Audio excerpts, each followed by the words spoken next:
A second day of drama in Washington today. The Republican-controlled U.S. Senate tried again to repeal the health care law known as Obamacare. And for the second time in 2 days, they voted and failed to pass the bill. Pat Kessler joins us right now. So this seems really hard for the Republicans to get this done. Yeah, it's very complicated, isn't it? Republican lawmakers had promised for 7 years to repeal Obamacare and voted more than 60 times to do it when Democratic President Obama was in the White House. But now the GOP controls the House, the Senate, and the White House, and suddenly it's a very hard promise to keep. Senate Republicans can't yet figure out how to repeal Obamacare despite 7 years promising to do it.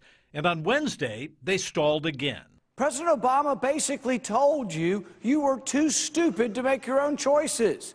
These people that want to dictate to you, they're elitists. They think they know better than you what kind of insurance you'll get. Late Tuesday night, the Senate failed to repeal and replace the Affordable Care Act.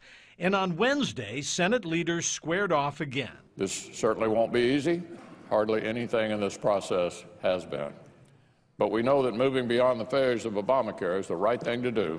It's a Trojan horse designed to get the House and Senate into conference, where the hard right flank of the House Republicans, the Freedom Caucus, will demand full repeal or something very close to it. So here's the Senate scorecard. Repeal and replace Obamacare failed. So did the vote for an outright repeal, delaying it for 2 years. Next up, skinny repeal, repealing the individual mandate and the medical device tax. The U.S. House has already passed a version of Obamacare repeal.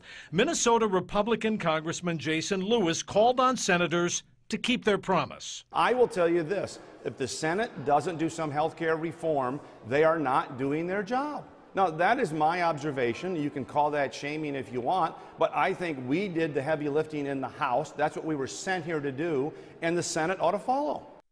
Well, these votes aren't even close. Senators are facing political consequences by repealing Obamacare, and they know it.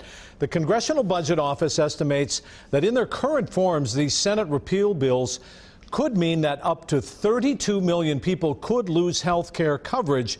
Could be major disruption around the country. They don't quite know what to do. They're going to keep going, but they don't quite know what to do right now. All right. Follow them, obviously. We will. Yep. Thank you, Pat. Yep.